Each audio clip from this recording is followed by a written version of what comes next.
నమస్తే. ధాత్రి మహతి ఛానల్కు స్వాగతం. ఈ ఎపిసోడ్ అంశం పసిపిల్లల భాషా సామర్థ్యాన్ని పెంచే పాటలు.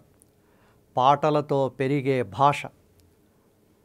వైష్ణవి భార్గవి వాగ్దేవి త్రిగుణాత్మికే వింధ్య విలాసిని వారాహి త్రిపురాంబికే భవతి విద్యాం దేహి భగవతి సర్వార్థసాధికే సత్యార్థచంద్రికే మాం పాహి మహనీయ మంత్రాత్మికే మాం పాహి మాతంగి మాయాత్మికే.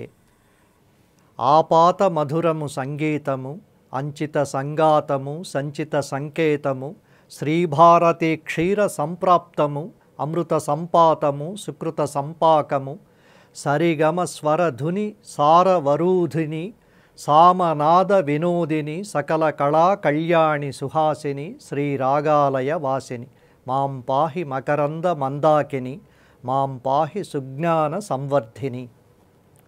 ఆలోచనామృతము సాహిత్యము సహిత హిత సత్యము శారదాస్తన్యము సారస్వతాక్షర సారథ్యము జ్ఞాన సామ్రాజ్యము జన్మ సాఫల్యము సరసవచోభిణి సారసలోచని వాణి పుస్తకధారిణి వర్ణాలంకృత వైభవశాలిని వర కవితా చింతామణి మాం పాహి సాలోక్య సంధాయిని మాం పాహి శ్రీచక్ర సింహాసిని. కళా తపస్వి కాశీనాథుని విశ్వనాథ్ సినిమా 1992లో వచ్చిన స్వాతికిరణం. వీణుల విందైన సినిమా పాటలకు మేనమామ కెవి మహదేవన్ సంగీతం. తెలుగు సినీ గీతాల వైభవోజ్వల పతాకను మోసిన చివరి రచయిత సిరివెన్నెల సాహిత్యం. గొంతులో అమృతం చిలికించగల వాణి జయరాం గానం.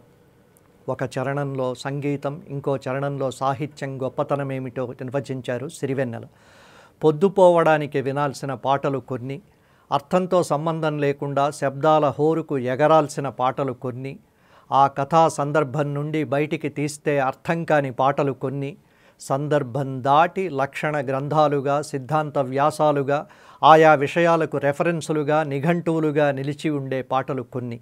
ఈ పాట అలా సంగీత సాహిత్యాలకు సిద్ధాంత గీతం. సంగీతము సంగాతము సంకేతము సంప్రాప్తము సంపాతము సంపాకము హితసత్యము శారదాస్తన్యము సారస్వతాక్షర సారథ్యము జ్ఞాన సామ్రాజ్యము జన్మ సాఫల్యము. సంస్కృతంలో బాగా ప్రచారంలో ఉన్న ఆలోచనామృతం సాహిత్యం, ఆపాత మధురం సంగీతం అన్న వాడుక మాటను సిరివెన్నెల తన కలంతో అజరామరమైన గీతంగా తీర్చిదిద్దారు. వాణి జయరాం తీయటి కంచు కంఠం ఈ సాహిత్య స్వర్ణానికి సువాసనలను అద్దింది. ఇది రాస్తే చెబితే అర్థమయ్యేది కాదు. ఆ అమృతం వినాలి, వింటే దొరికే కరుణామృతం, అనుభవిస్తే దొరికే సంగీత సాహిత్య రసామృతం. మలయ మారుత గతులు మాటికి చలంగా పలుకు కపురపు తావి పై మెలంగా పలుగాన లహరి ఇంపుల రాల్ కరంగా బలసి వినువారి చెవి బడలిక తొలంగా అని అన్నమయ్య ఒక లాలి పాటలో తెలుగు సాహిత్యంలో ఇంకెవ్వరూ ప్రయోగించని ఒక మాట అన్నాడు. శరీర బడలిక అందరికీ తెలిసిందే, చెవి కూడా విని విని బడలికకు గురవుతుంది. అప్పుడు మలయ మారుతాలు వీచాలి, మాటల్లో కర్పూర పరిమళాలు గుప్పుమనాలి, రాళ్ళు కరిగే రాగాలు వినిపించాలి.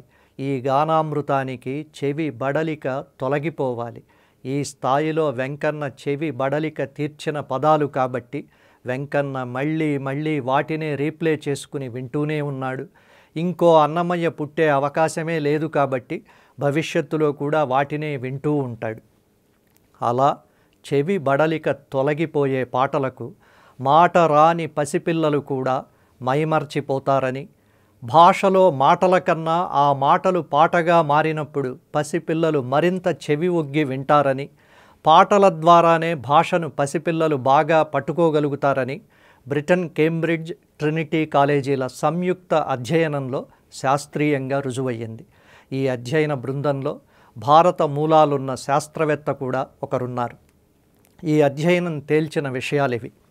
సంవత్సరంలోపు పిల్లలు మాటల కంటే పాటలకే ఎక్కువగా ఆకర్షితులవుతారు. తల్లిదండ్రులు ఏడాదిలోపు పిల్లలతో గేయ రూపంలో సంభాషిస్తే పిల్లల ఉచ్చారణ జ్ఞాపకశక్తి బాగా పెరుగుతుంది. భాషలో శబ్దానికి ఉన్న అక్షర రూపం పిల్లలకు అంత ప్రధానం కాదు, వారికి శబ్దమే ప్రధానం. ఆ శబ్దం రాగంతో ఉంటే పిల్లలకు అమితానందం.